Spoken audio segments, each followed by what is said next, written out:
Good. All right, perfect. Well, Okay, hi there all. we'll just wait for a few more to no doubt jump on, but we'll get started in a minute or so. Very good.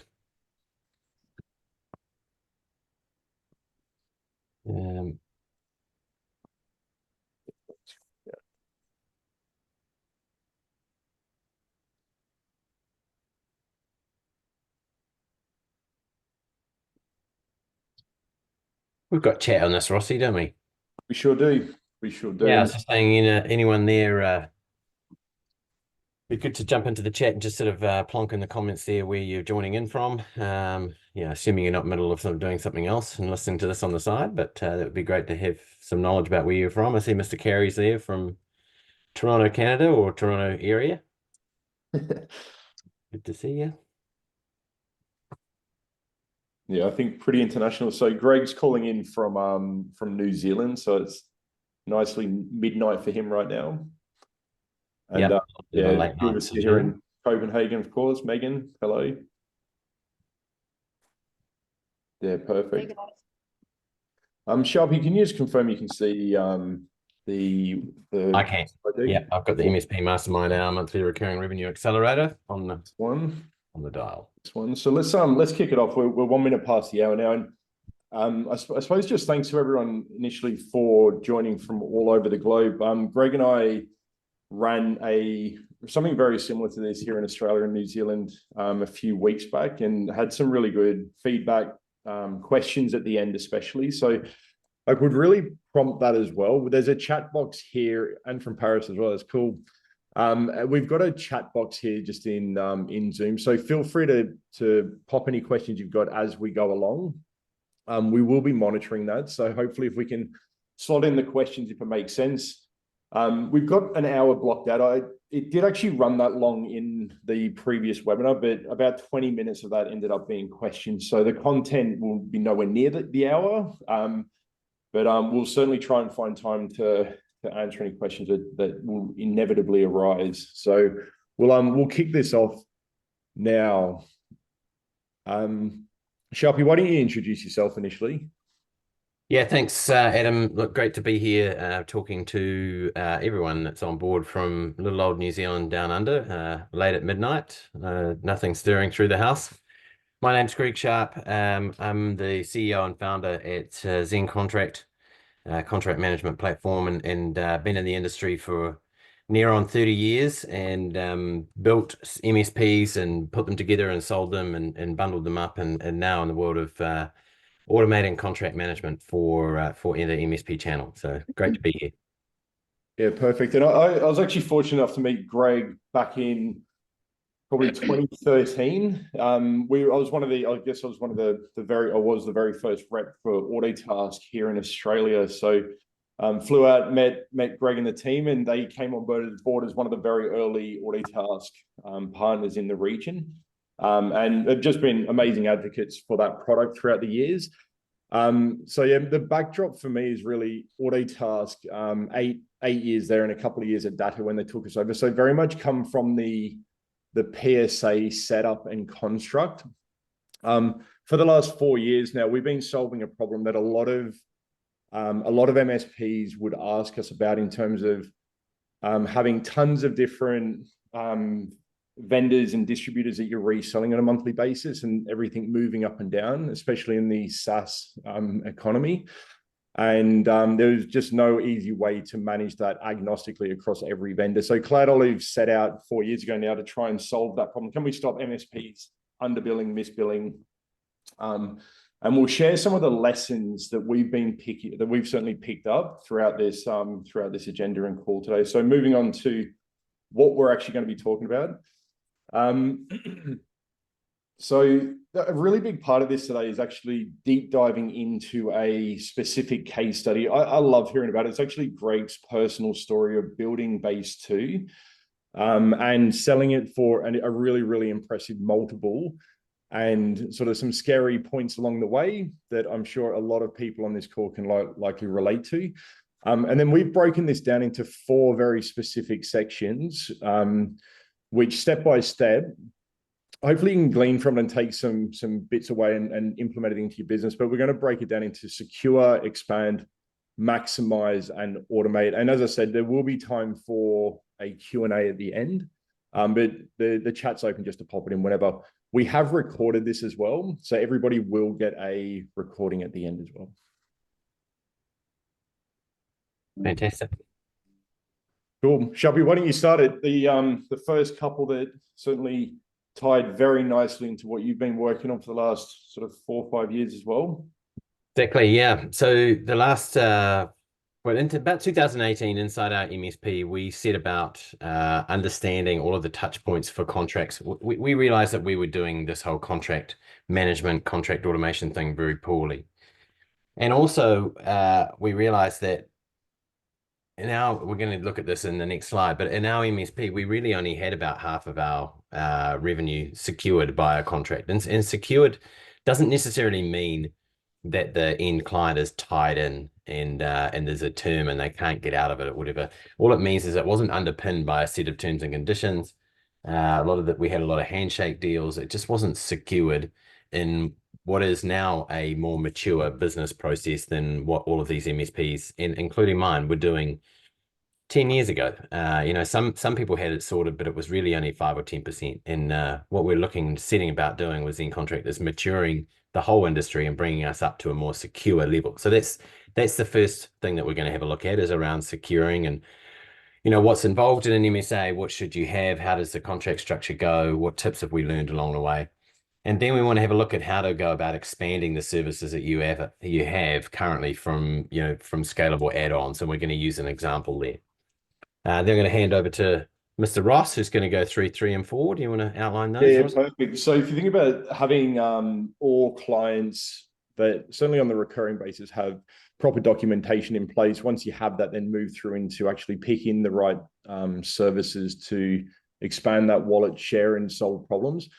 We really dive into with the CloudOIive piece of this in terms of once you've picked all of the services and you're happy that they plug all the different gaps, what are the steps that you can take to actually try and maximize the profitability and revenue? And it's really about a big part anyways around how have you set up your Autotask or ConnectWise or relevant PSAs. It truly dictates a huge amount in terms of the vendors you're buying, what you can and can't do, and likely what problems you're going to be facing. So we'll go into some specifics there.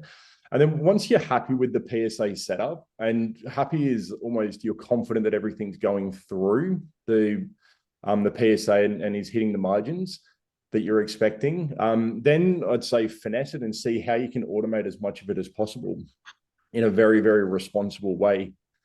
So in terms of a very quick intro to CloudOlive, we've been really, really focused on Autotask and ConnectWise as PSAs.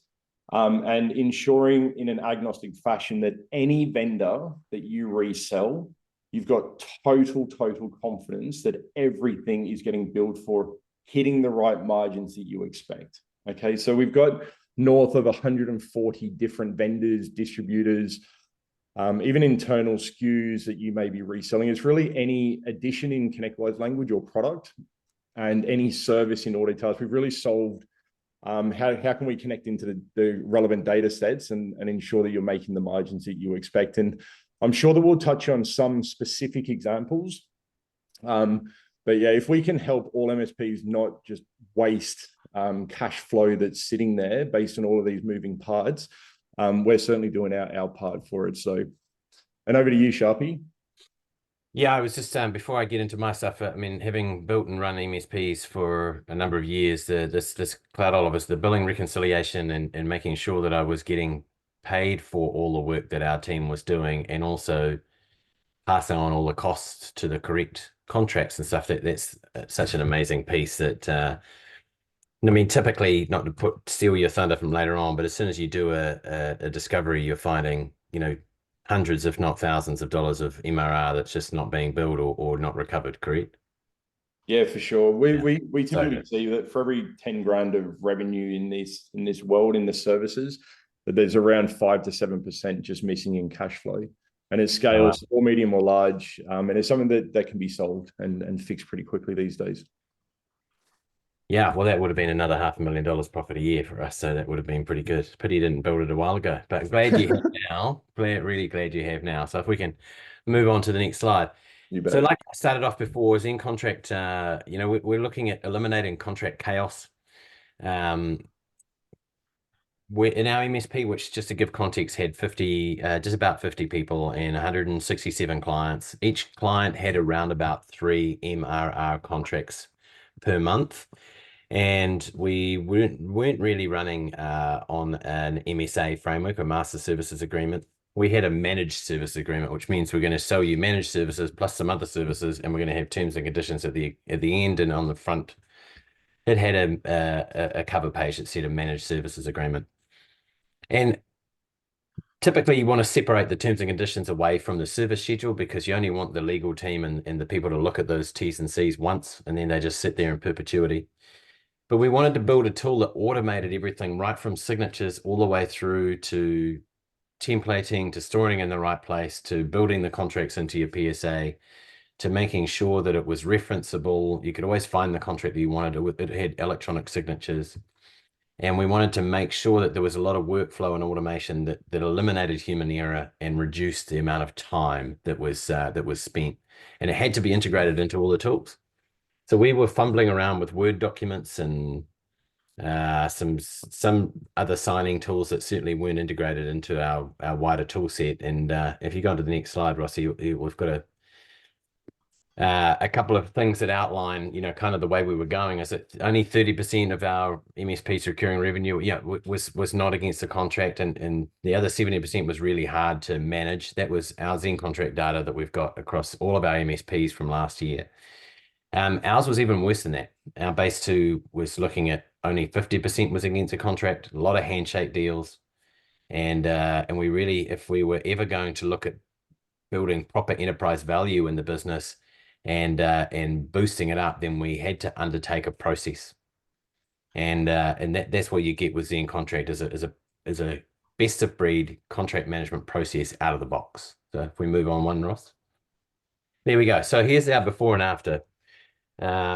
We actually had a commercial ops person that was doing a lot of the contracts as well as account managers, and we were spending at least 47 hours a month on managing contracts. And that's just getting the templatization, the digital paper, making sure they were built into Autotask, making sure they were going through the finance team to get billed. Our accuracy was incredibly low. There was a number of times where we had an incident with a customer and we'd go and reference the contract, and they were actually buying a whole lot more services off us than was ever on the original contract, and we didn't have any updated service schedules. So that's where you get the figure of 70% of the work was in contract, but the other 30% wasn't. And when we did take this to market, and we actually took the business to market in 2020, just before COVID, the best we could get was a 3x EBIT valuation. So were you looking to sell at that time? That was actively looking to begin that process, or you thought you might have a quick exit there? Well, no. So we knew we wanted. Well, let me be clear. So my business partner was 49. He wanted to retire at 50. My other business partner was 50. He just had a stroke. It seemed like we were on a journey where we were probably going to work our way out. And so that's where we went and tested the market, not necessarily to sell at that stage, but to find out all of the things that we needed to do to get it up to where we eventually wanted to be, and we were targeting a 6 or a 7 or an 8 potentially, but we knew there had to be some things. And the original DD or due diligence that we did with the firm, they uncovered that the contract process that we had was not easily auditable by whoever was going to come in and buy the business. And so that kind of started as our North Star. So thanks for asking that question. But is, what's it going to be that A, we get some efficiency, B, we get enterprise value, and C, we've got this data vault that we can just open up and show the prospective buyer that all of our revenue is against the contract. It's got a term.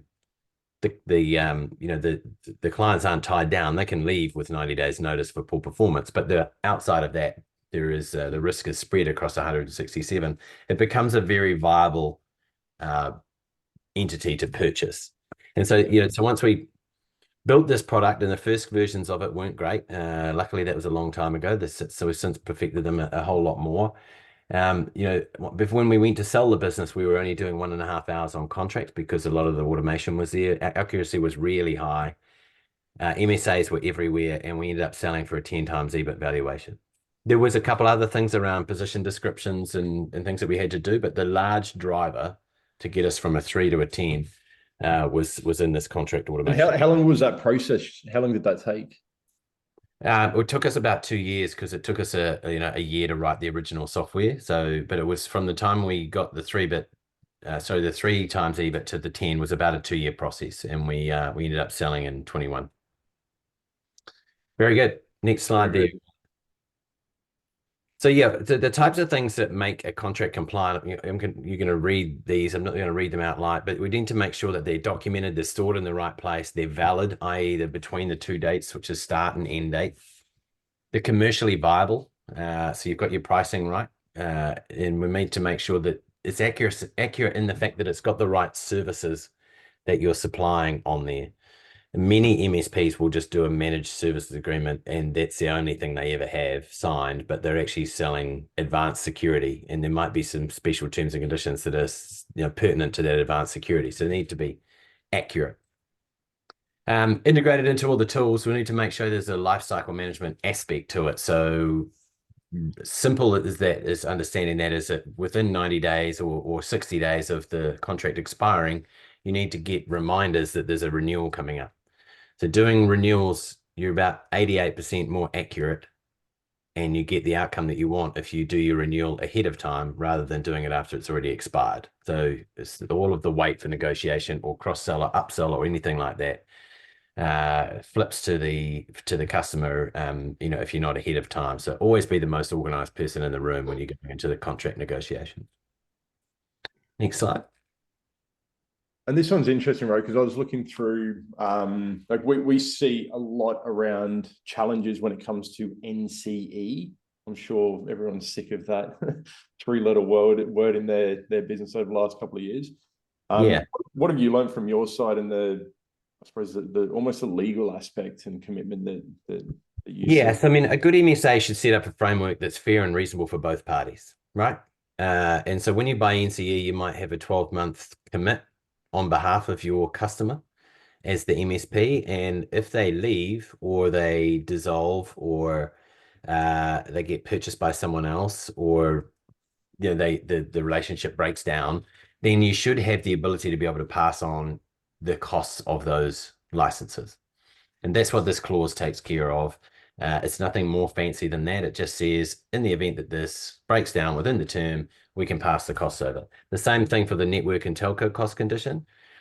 And the reason we've put these, come up with these clauses, they are written by legal professionals and tested in various geographies, is purely to allow the MSP to have a fair and reasonable remit to be able to go back and pass those costs back on. But with all of the auditing and the onboarding of MSPs that we have at the moment, many do not have these clauses. And the final one is around a quarterly true-up, which I know your product will solve the problem, in due course around, and even now, but understanding where you might be contracted to support a business for 45 users, but in actual fact, they've got 53 users, and you're just doing all the work for those 53, but you're not charging them. That clause around a quarterly true up every 90 days gives the ability to do an audit and back bill as necessary. And are these all in templates that you provide to new customers if they come on and they don't have this type of language? 100% they are, yeah. So the main thing that we're not providing is specific terms and conditions for geographies that are, obviously there's many around the world. Even the 50 states in the US, there's different ways of doing business, and we're not legal professionals. But these building blocks clauses that just allow you to have a framework to work on, they're all in the templates, that you get 100%.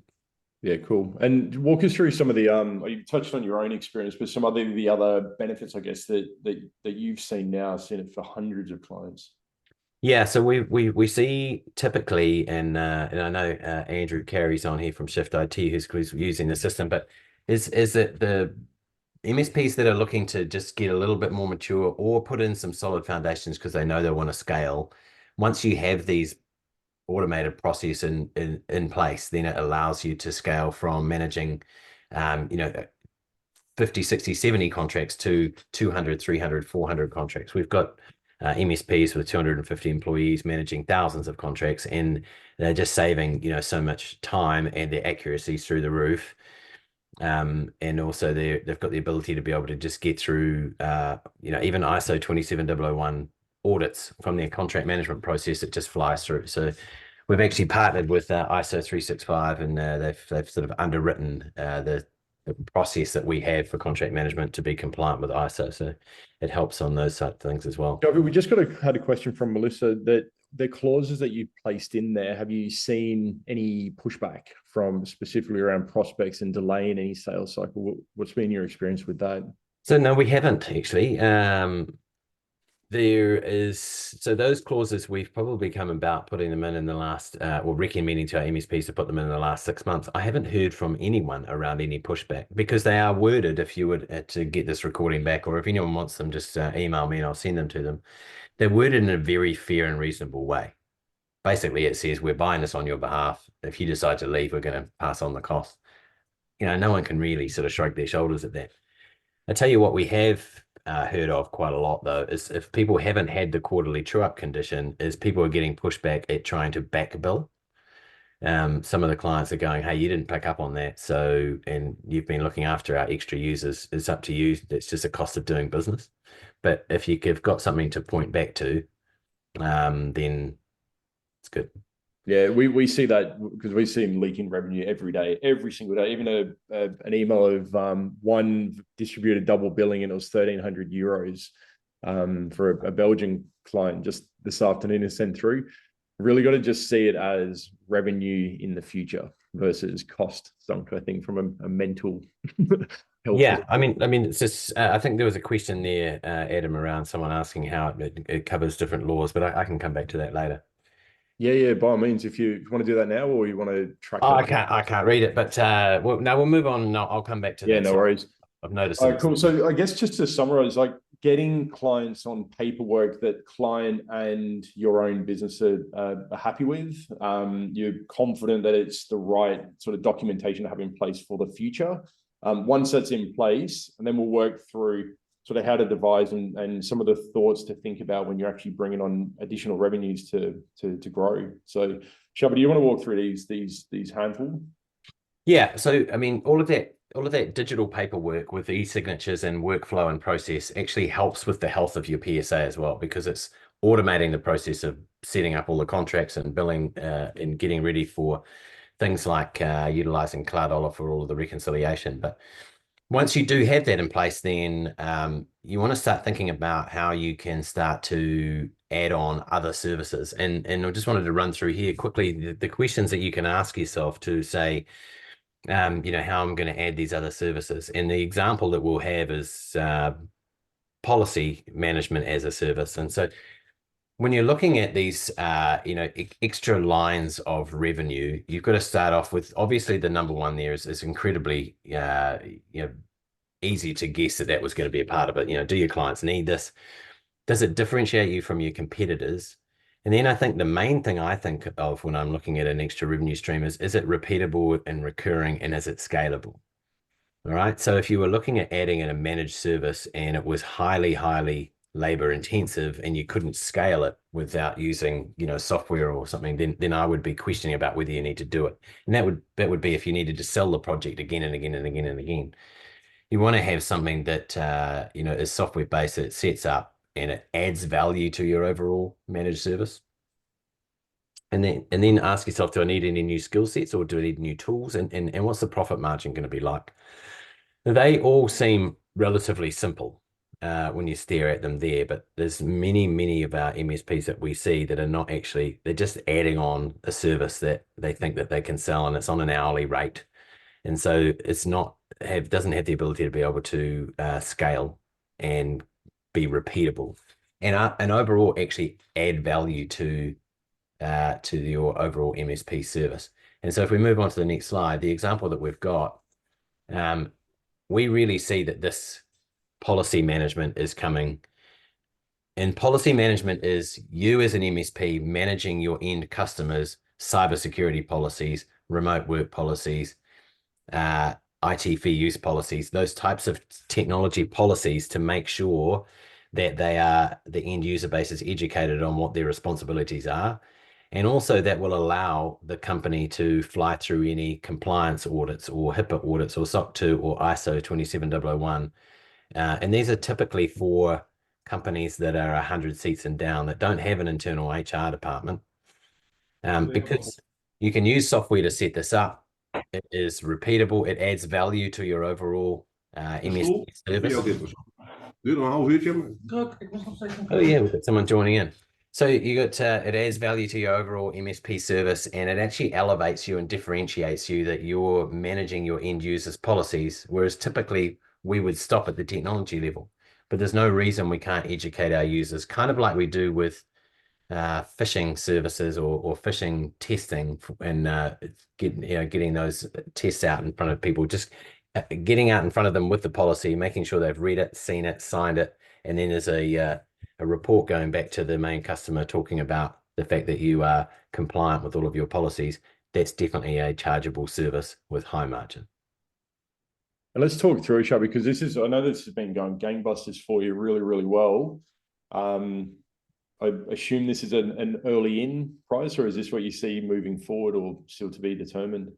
So yeah, each of the tenants that we deploy at the moment is just a purely $25. We've locked it at that, regardless of the size. You could be charging $299, $199, whatever it is, dollars, but it's only cost 25, and it's just on a per tenancy basis. Because you've been part of this webinar and you sent an email to us, we're going to set you up with a couple of free tenancies, and then you can test it out on yourselves and a couple of clients as well. So there we go. Perfect.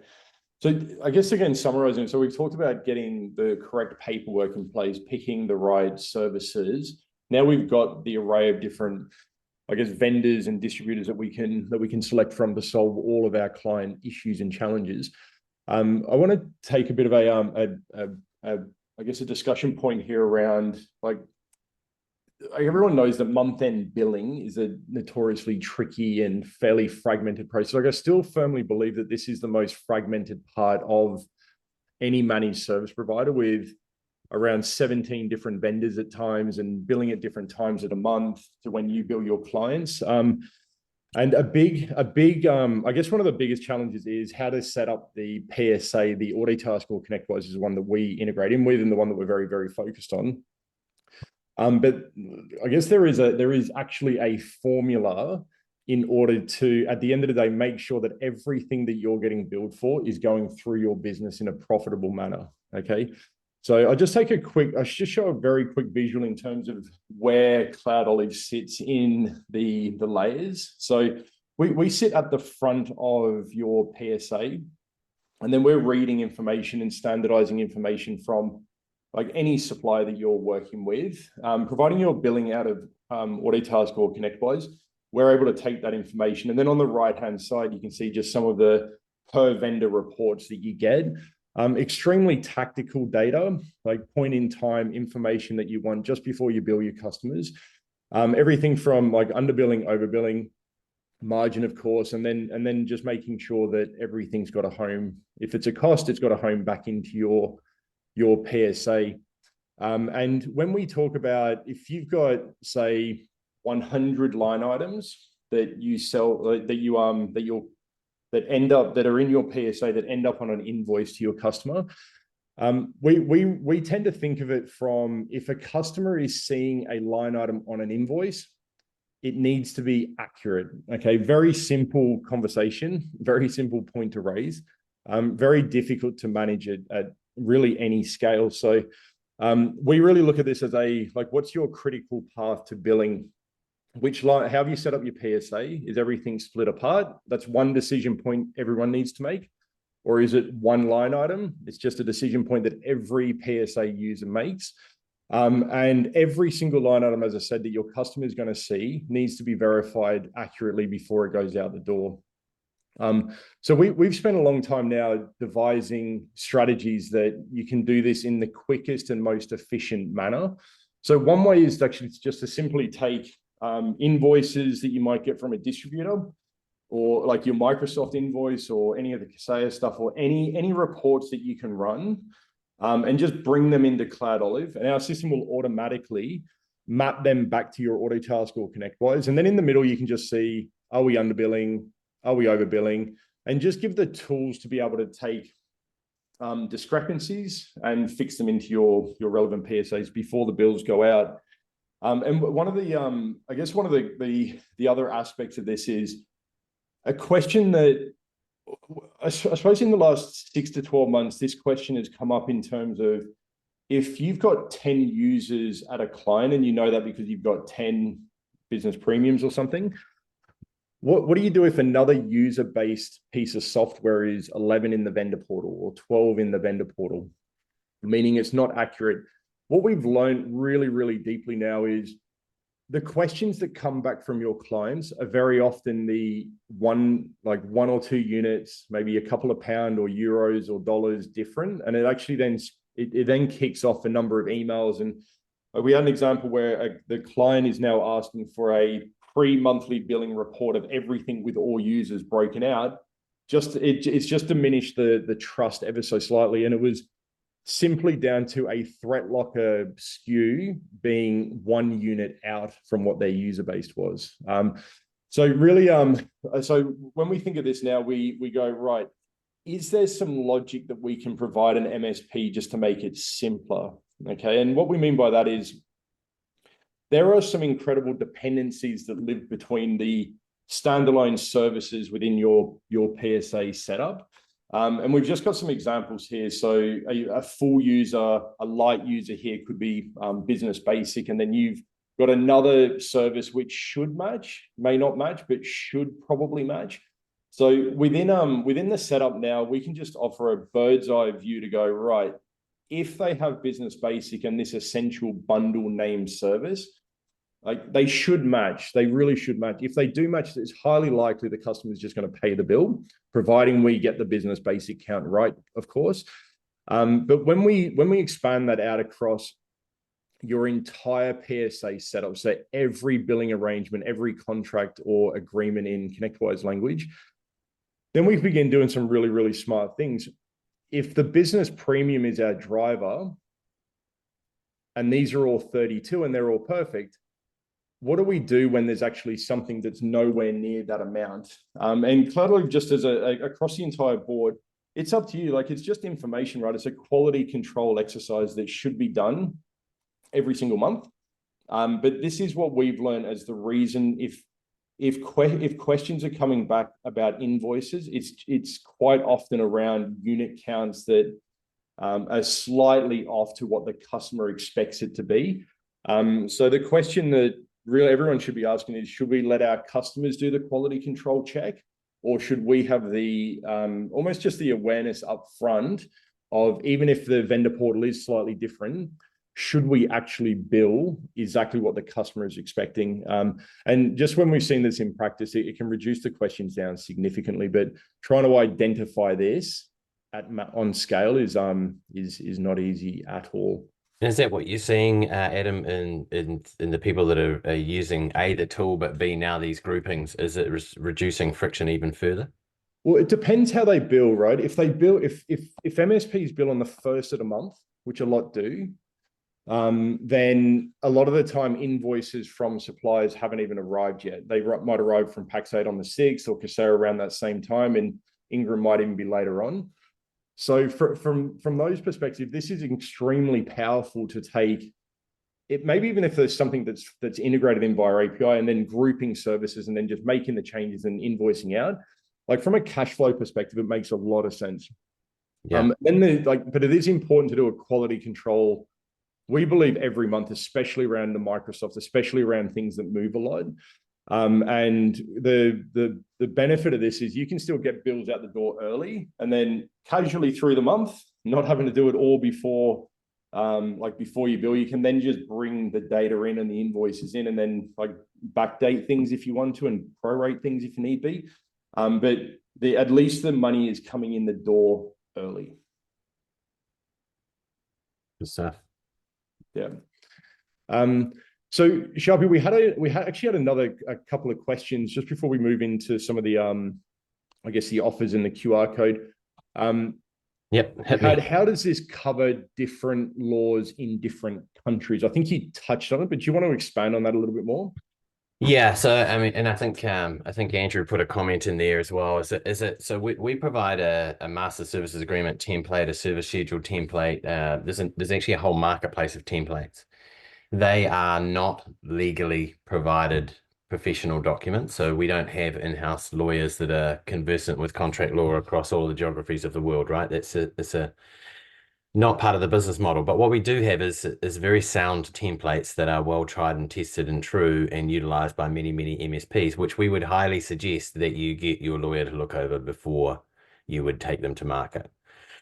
But those clauses are not written in a specific geography way. They are very much a party one and party two, this is how we should operate way. So they're quite universal. It's more the terms and conditions and legalities of charging interest on late payment penalties and things that they differ from geography to geography. So those types of building blocks, terms and conditions, most MSPs are operating with some now. And we do have a service where we can get a legal professional to look over them. But we'd always recommend that you get a legal professional in your geography to go over it. Perfect. And a question from Guy who was back at the MRR side, I believe it was, what MRR did you have that differentiated yourself from the competition? I think that was added just before the Zen policy. Yeah, so I mean, we didn't have policy management as a service because obviously I sold the MSP a while ago. So the big thing for us was around advanced VCI services. Now this is going back 4 or 5 years, but we differentiated on high levels of service. We were a lot more expensive than most. We bundled a lot into our sort of $250 a month plan, but that was we were doing professional services and high-end financial services. And we also were quite belligerent about the minimum amount of security products that would be in our smaller bundles. That was one of our differentiator. Like we were saying that we're taking the security thing seriously. We have to have those products in there, and we outwardly talked about that security play. And then probably the other thing, everyone was doing remote. We made sure that someone was going on site all the time. So I know those are not amazingly but huge differentiators now because the time's moved on, but certainly I believe that taking yourself beyond in today's world, taking yourself to beyond the level of just doing the tech and educating the users, I think that's a good differentiator. Yeah. Cool. Just got another message there that was direct and quite nice. So that's all right. Just saying that someone's had good things to say about our CloudOIive product, which is good. Another question that came direct was just around the different distributors that we work with. So if you want to pop in maybe who it is you're referring to, but just generally, we've got experience now with about 20, 21, 22 different distributors, all the main ones. The way that CloudOIive solves this problem is trying to be agnostic. So even if out of the 140 or so vendors, we've not seen one that's new.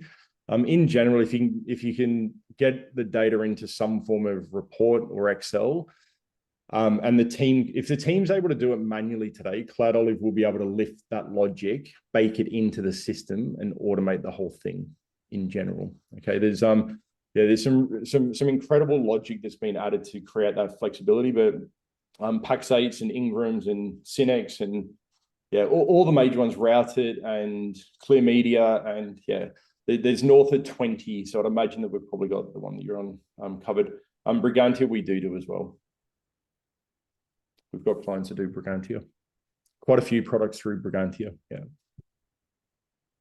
Very good. Yeah, keep the questions coming if we've got any. If there's anything else that's burning, you can see here that both ZenContract and us have just to say thanks for taking the time out of your extremely busy days. From the CloudOIive side, okay, we've got a fairly new offering. It's about a month old now, which is taking logic that sits above and across your entire customer base, grouping them typically into how you buy from your vendor, and then giving you a bird's eye view on top to go, are these things in alignment? Yes or no? Okay, and at scale, this thing can be turned on. You sync your PSA, you add a little bit of logic. It's really set up in a matter of minutes, and then just start digging through the data that we uncover. So to say thanks, we're actually giving away the first 50 like if everybody on here obviously run audit tasks and ConnectWise, then we'll obviously take everyone, but we're offering out to the first 50 people. I think we've got about 18 or so left since we announced it about a week and a bit ago. But and for all clients that are there, you've got this fully baked in anyway, just to be clear. And what are you giving away, Sharpie? Very good. So we've got free license to what is the smallest module we have, which is to MSA Manager. It manages all of your master services agreements, and any of those that are on the call that have ever had to try to go and send out all of their master services agreements or update their terms and conditions to all of their end MSPs and manage the process of getting them seen and signed and stored. It's a real pain, a significant pain. So this module allows you to do a bulk send, and it manages it from beginning to end. The distribution, the signing, the storing. It's got 100% integrated into SharePoint, and we'll store a copy of it with the right naming convention into the client folder underneath your SharePoint infrastructure. So free license to that to get you familiar with the portal, and then obviously we can see whether there's more workflow processes we can sort out. Yeah, perfect. And there was just a note to say that the ZenContract QR code wasn't playing ball there. Yeah. Ali's dropped a note into the chat around booking a meeting with Greg or myself. We will make sure that everybody on here gets a follow up with something that will work to make sure you get your hands on those free licenses and meet Sharpie and the team. Yes, and look, just email Greg at ZenContract.com. We'll make sure that you get exactly what you need, and no doubt Ali, who's on the call, will sort that link out for next time. Sounds good. So, I mean, we've got plenty of time. I was hoping and sort of expecting this to happen, but anything anybody else wants to bring up, or anything, Sharpie, that you've got to bring forward before we wrap it up and give everyone back some time? Yeah, look. I mean, by way of commentary, while we're waiting for a few questions, it's a fairly interesting time, and I know there's quite a fair amount of interest and poignant stuff happening around GDPR and storing information, in the European region that is probably leading the world. It's even more so than the US and even the Essential Eights in the APAC and Australia region. Even more of a driver, I think, to get your contract infrastructure in play and making sure that you've got some protection around your GDPR standards. So a bit of a driver there.